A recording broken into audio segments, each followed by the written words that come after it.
Okay, so we wanted to take today the break of 609 on Qs. As you can see, this is Qs and this is 609.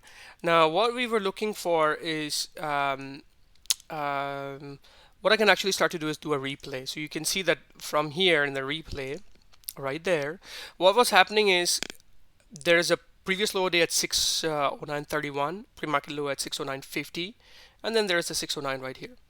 Now, what we decided to do was wait for, just like how we say, if SPY can get under level, break a whole number, NVIDIA can break a whole number, and um, Qs can break 609, we'll take the 609.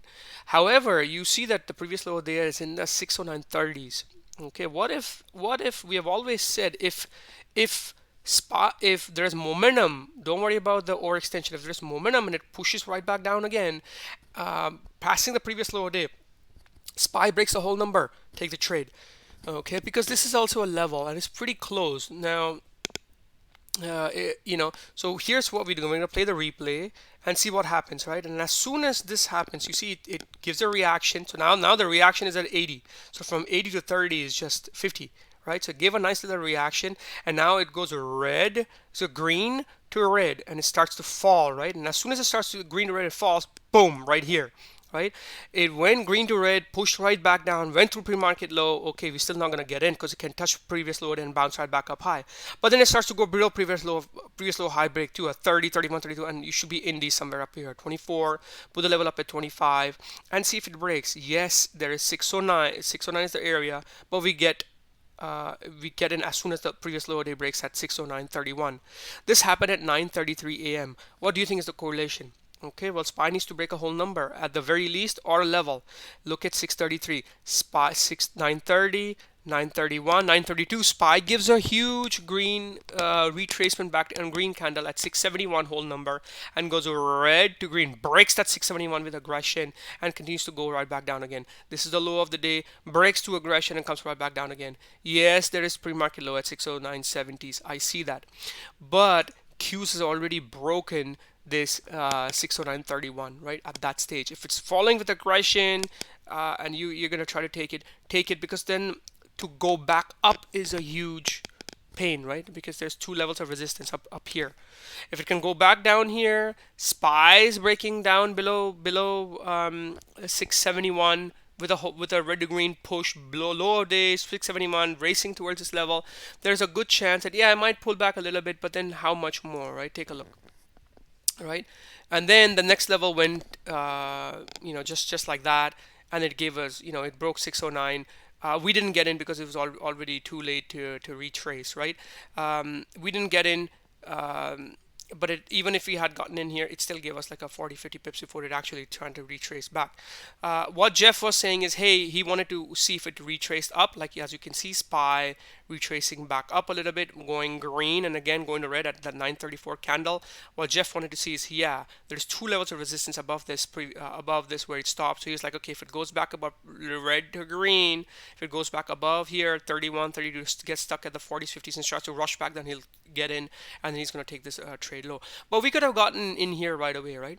So whenever these kind of setup comes in, you have to be very mindful. Yes, the breakout level is 609, but this previous low of day is at 32. That can be a good resistance level if it pushes back down again and then it comes back up. But before taking this level, before taking pre-market low at 50 is far away, but 31 is really close, right? Before taking this level, obviously we need to make sure SPY and NVIDIA are doing their thing. So look at SPY, right? Again, broke through, went green to red, broke 671 whole number and the low of David aggression, pushed right back going towards it, right? What was people were saying, what's NVIDIA doing at 933? Well, I'll show you.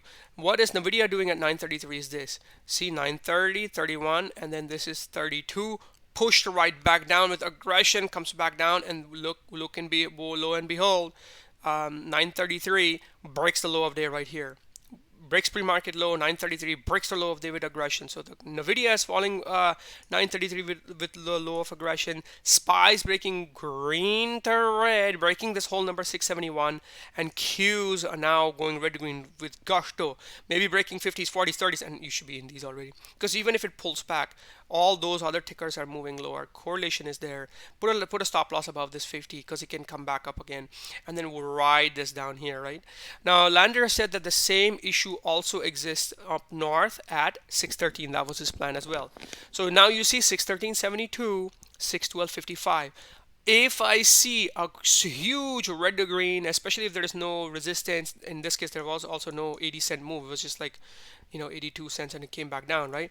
If I see a pre-market high level or somewhere up here, get a level, and then a huge gusto of price moving up, right? Past that 72, and I see Nvidia somewhere up there, pre-market high, break the pre-market high a day, break it with aggression, break that 183 victory aggression, or SPY, in fact, breaking this pre-market high or previous day high, or even whole number with aggression.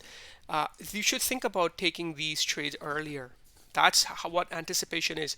When there is a level that's close to a whole number that your intended target is, and it's moving with aggression, and especially here, right, moving with aggression, and the whole number corresponding to the other ticker is moving with aggression. SPY and Nvidia are moving with aggression when Q's at a previous lower day. Take those levels. That's the only way we decide when to take pre-market high, pre-market low levels that are too close to our intended whole numbers.